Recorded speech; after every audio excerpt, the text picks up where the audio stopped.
যা কাউকে খুঁজে নে যে তোকে মেন্টাল সাপোর্ট দিবে। কেন খুঁজবো আমি কাউকে? আমার গার্লফ্রেন্ড তুই, আরেকজন না যে আমি আরেকজনকে খুঁজতে যাবো? তোর জন্য এই প্রবলেমে পড়ছি। কই আমাকে হেল্প করবি, আমার সাপোর্ট হবি, এখন এই ধরনের কাজ করতেছিস তুই। একটা মেয়ে যদি চায় না একটা ছেলেকে অনেক উপর উঠাইতে পারে, আবার ওই মেয়ে যদি চায় না ওই ছেলে একদম তলায় দেয়। আমার তলায় দিস না প্লিজ। আগে সময় দিতি না, এখন কিভাবে কথা বলতে হয় সেটাও জানিস না। আমার হয়তো এই রিলেশনশিপ থেকে ব্রেক নেওয়া দরকার। যা যে বিহেভিয়ার শিখে আয়, তারপরে আয়, বুঝছিস? আমাদের ব্রেক নেওয়া উচিত না, আমাদের ব্রেকআপ করে ফেলা উচিত। তোর আমার এই সম্পর্ক ব্রেকআপ।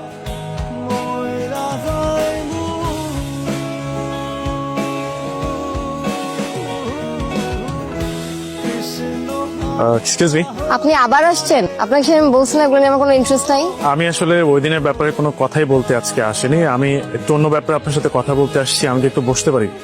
আসলে সব ধরনের সম্পর্ক তো ব্রেকআপ হয়ে যায়, কিন্তু ব্রেকআপ হয় না শুধুমাত্র ফ্রেন্ডশিপটা। আমি চাই আপনার সাথে বন্ধুত্বটা আমার থাকুক। ও, যাতে ফিউচারে যে আপনার লাইন ঘাট ইজি হয়ে যায়। না না, বিষয়টা একদমই তা না। আপনি অনেক ভালো মনের একজন মানুষ, আর আমি চাই এমন ভালো মনের একজন মানুষের সাথে আমার বন্ধুত্বটা থাকুক। আচ্ছা, আমাকে একটু সময় দিন, আমি ভেবে দেখবো। ঠিক আছে, টেক ইউর টাইম। বাট আমি আজকে আপনাকে একটা কথা বলতে চাই।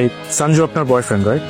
আপনি সঞ্জুকে কিভাবে ছিলেন? কিছুদিন আগে ফেসবুকে আমি একটা পোস্ট দেখি, ওরা রিলেশনশিপ ডেভেলপমেন্টে কাজ করে, মানে কন্ট্রাক্ট রিলেশনশিপে কাজ করে। আমি হয়তো আরো কিছু কথা বললে আপনার বিষয়টা ক্লিয়ার হয়ে যাবে। আমি সঞ্জু, মানে আপনার যিনি বয়ফ্রেন্ড, তাকে আমি আপনার ছবিটা দেখাই। দেখানোর পর আমি ওকে বলি যে আমি এই মেয়েটার সাথে প্রেম করতে চাই, আই লাভ হার, এন্ড আমি এই মেয়েটাকে বিয়ে করতে চাই। আমি জানি সঞ্জু আপনার বয়ফ্রেন্ড, সঞ্জু আমাকে কোনোভাবেই এটা ডিনাই করে না, ও বিষয়টাকে আরো একসেপ্ট করে নেয়। ও বলে যে টাকার বিনিময়ে আমি আসলে এই ধরনের কাজ করে থাকি, সো আমি টাকার জন্য এটা করব। আমি ওকে বলেছি যেহেতু পিঙ্কি আপনার গার্লফ্রেন্ড, আপনি চাইলে অন্য অপশনে যেতে পারেন, আমার কোনো প্রবলেম নেই, আমি তো আপনাকে টাকা দিচ্ছি। বাট ও নিজে থেকে আমাকে বলে যে ওর মতো কোনো মেয়ের সাথে ব্রেকআপ করে ফেলে আমার কোনো যায় আসে না। I am being honest with you.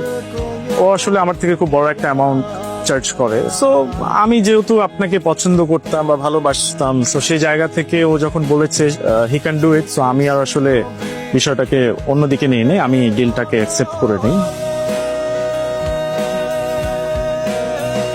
Excuse me, আপনি সেদিন যেন কি বলছিলেন?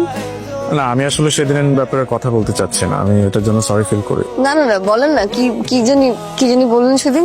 আমি বলেছিলাম আমি আপনাকে পছন্দ করি। না, তারপরে কি বললেন? আমি বলেছিলাম আমি আপনাকে বিয়ে করতে চাই। আপনি পরশুদিন আপনার ফ্যামিলি নিয়ে আমার পাশে আসেন।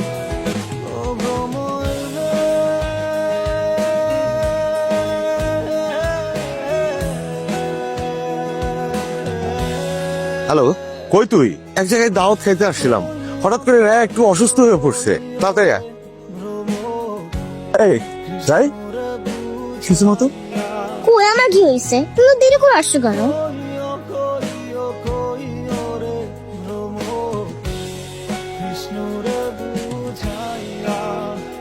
বিয়ে খেতে আসছিস? কিন্তু আমি তো তোকে দাওয়াত দিইনি। ও আচ্ছা আচ্ছা, রাফিন দাওয়াত দিছে। পেমেন্টটা তো পুরোটা পাইছিলি নাকি? অ্যাডভান্সই পেয়ে যাওয়ার কথা, রাইট? বাট আমার তোর সাথে একটা কথা ছিল। ও একটা না দুইটা থাপ্পড় ডিজার্ভ করে। একটা হইতেছে ওর ভাস্তির কসম খেয়ে চুপচাপ ছিল, আর আরেকটা হইতেছে আজকে বিয়েতে কোনো সিনকেট হবে এইটা ভাবে ও এখনো চুপচাপ আছে। ভাইয়া, আপনি জানেন না ও কি করছে? ও 1 লাখ টাকার বিনিময়ে নিজের ভালোবাসা, নিজের সম্পর্ক বিক্রি করে দিচ্ছে। কথা বলবে না তো এখন? ও রায়ের কসম কাটছে না। প্লিজ কথা বলিস। আমি আমি আমি তো কসম কাটি নাই। আমি বলি তুই কি শুরু থেকে বলি তুমি ওরা বিয়ের জন্য প্রেশার দিছিল না? বলছিল না যে নিজেকে কিছু করতে? ও গেছিল ভাইয়ার কাছে, কিন্তু ভাইয়া ওকে সাপোর্ট করে নাই। মাঝখান দিয়ে প্ল্যানটা আমার ছিল। আমি ওকে বলছিলাম যে ওর তো একটা ভালো গুণ আছে, মানুষের রিলেশনশিপ করায় দেয়। তো ওইটার মাধ্যমে যদি কিছু টাকা ইনকাম হয় তাহলে সমস্যাটা কোথায়? ওই টাকা দিয়ে কিছু বিজনেস করতে পারবে। প্ল্যান ভালো মতোই আগাইতেছিল, সবকিছু ঠিকঠাক ছিল, কিন্তু মাঝখান দিয়ে এই লোকটার সাথে পরিচয় হয়েছে। তাহলে তুমি তোমার মতন বিয়ে করতে চলে গেছো, ওর মতন চলে গেছে, এটা কোনো কিছু হইলো? তোমাদের তোমাদেরকে কি বলবো, আমার আর কিছু বলার নাই আসলে।